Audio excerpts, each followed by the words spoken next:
This channel does not promote any violent, harmful, or illegal activities.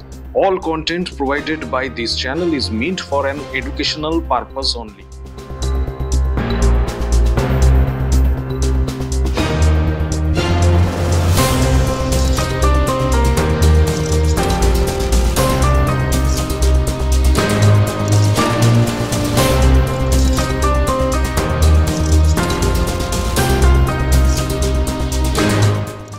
অফিসের দুজন colleague ছিল, একজন রাতে 10টা এসেছিল, একজন রাতে 3টে এসেছিল।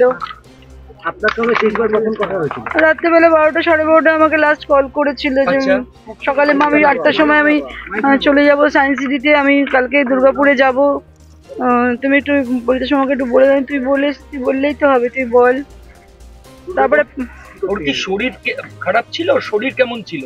ও তো 1.5 বছর আগে ওরা একটু সেন্সলেস মতন হয়ে গেছিল, ওকে নিয়ে ওর ওষুধ খাওয়াতাম আমি। আচ্ছা, তো ওষুধগুলো ঠিকঠাক খাচ্ছিল না কিছুদিন ধরে, একটু মনে হয় মনে মুখে বলতো না, মনে মনে একটা স্বপ্ন ছিল আমার সঙ্গে থাকবে।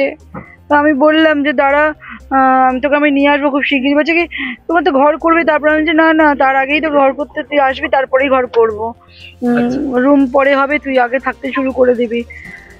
তো খুব আনন্দের ছিল, একসাথে থাকবো। আমিও 2-3 দিন ধরে আমার ঘুম হয়নি, কেন জানি না, আমারও মনে হচ্ছিল ছেলেটা খাওয়া দাওয়া করছিল না। আমার খুব আমিও খুব টেনশনে ছিলাম যে আমি এখানে রান্না বান্না করছি, আমার ছেলেটা ওখানে রান্নার লোক এসে ঘুরে চলে যাচ্ছে, কখনো বন্ধুর ফ্ল্যাটে থাকছে, একদিনই বাড়ি থাকে না। আপনি দিলীপদার বাড়ি চলে যাওয়ার পর ওর লাইফস্টাইলে কিছু চেঞ্জেস এসেছিল?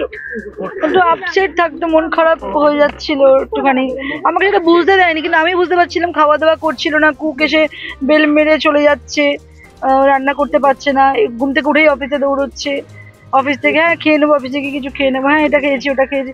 আমি বুঝতে পারছিলাম যে খাওয়া দাওয়া ঠিকঠাক হচ্ছে না। আমি না সবে ডিসাইড করেছিলাম যে আমি আজকে ওনাকে বলবো, কালকে রাতে একটু কথা বলতে চাইছিলাম ওনার সাথে। তো আর দেখলাম যে উনি একটু উনিও বেরিয়েছিলেন। তারপর কি বলবেন কি?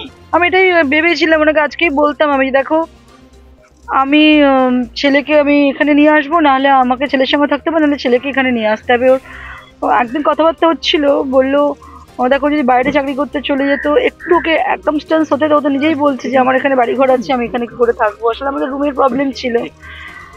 তো আমি ওটাই ভাবছিলাম যে ছেলের না ঠিক যত্ন হচ্ছে না, হয়তো আমাকে বুঝতে দিচ্ছে না, মনটা তো আপসেট, ওঠ না চঞ্চল, মাইন্ডটা ঠিকঠাক ছিল না। আমি 3-4 দিন ধরে মা, তো আমি ভীষণ বুঝতে পারতাম। যখন সকালবেলা ওর বাড়িতে গেলেন সাপুরজিতে, তখন বাড়িতে কাকে কাকে দেখেছেন? ও ছিল, ওর দুজন অফিস কলিগ ছিল, হ্যাঁ অফিস কলিগদেরও আমি ভাবলাম যে ঠিক আছে হয়তো মনটা ভালো নেই, ওরা বলতো আন্টি তোমার কাছে নিয়ে যাও, কিন্তু বলে যে তোরা তো বাড়িতে গেলে মা বাবাকে দেখতে পাস, আমি তো তোরা আমার ব্যাপারটা বুঝবি না।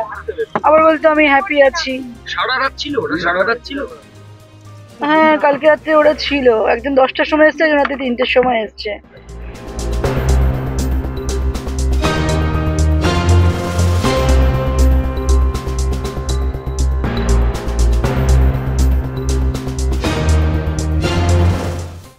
আমাদের ভিডিও ভালো লাগলে লাইক এবং শেয়ার করুন, কমেন্ট সেকশনে গিয়ে জানান আপনাদের মতামত।